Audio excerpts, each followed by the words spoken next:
You ever do something genuinely kind for someone, and instead of gratitude, they start calculating how to take more? Because that's exactly what happened to me.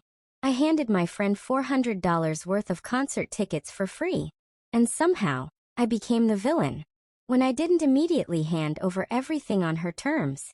And by the end of this story, let's just say, she learned a very expensive lesson about entitlement.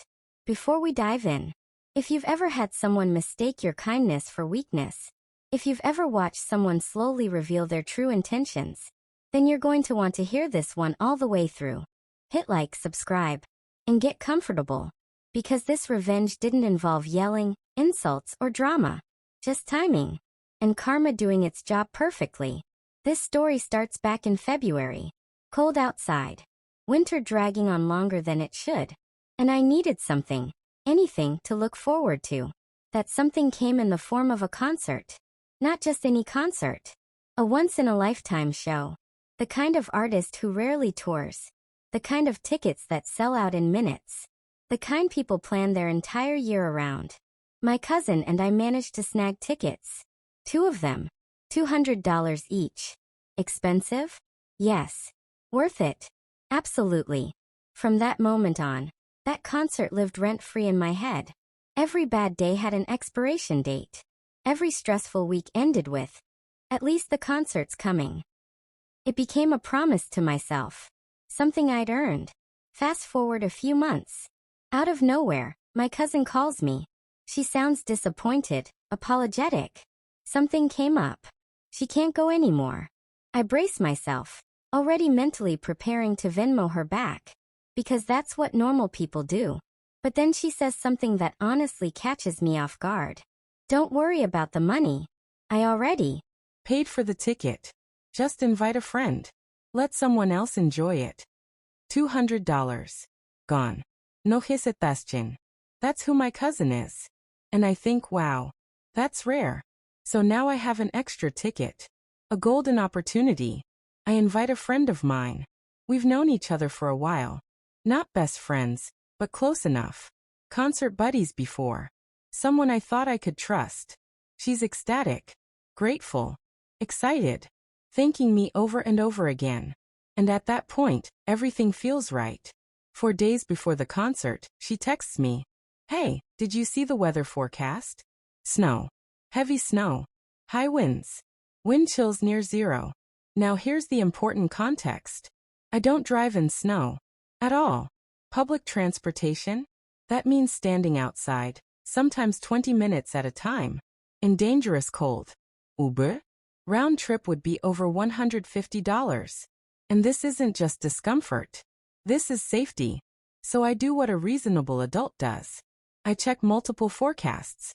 I watch the local news. I weigh my options. Then I text her honestly. I explain everything. And I tell her, if the weather is really bad, I'll just transfer the tickets to you so you can still go.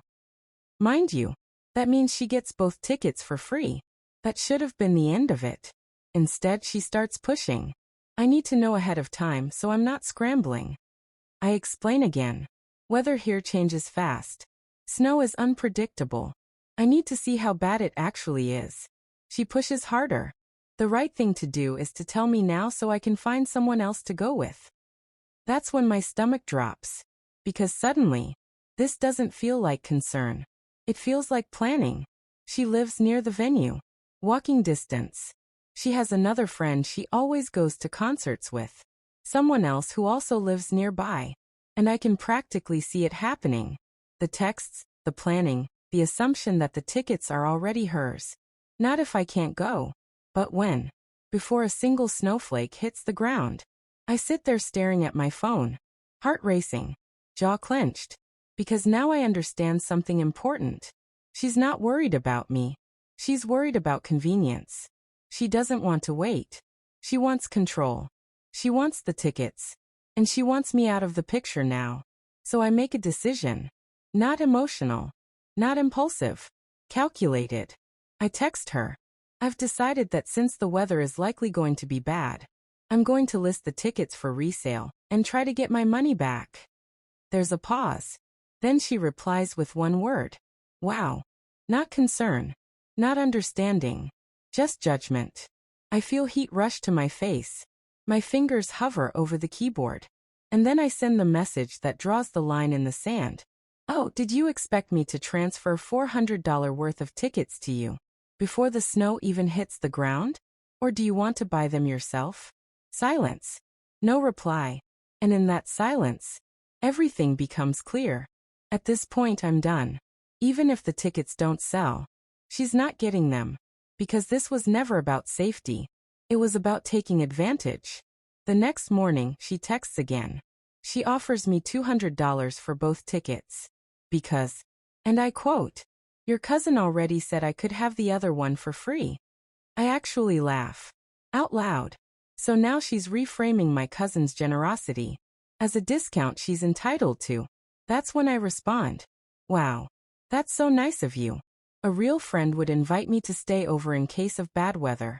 So I wouldn't miss this once-in-a-lifetime concert. That's what my cousin would have done. And there it is. The truth. She was already planning to take someone else. She just wanted the tickets secured first. I start thinking about it logically. If she's willing to pay $200, why not offer to cover my Uber? Why not offer a hotel?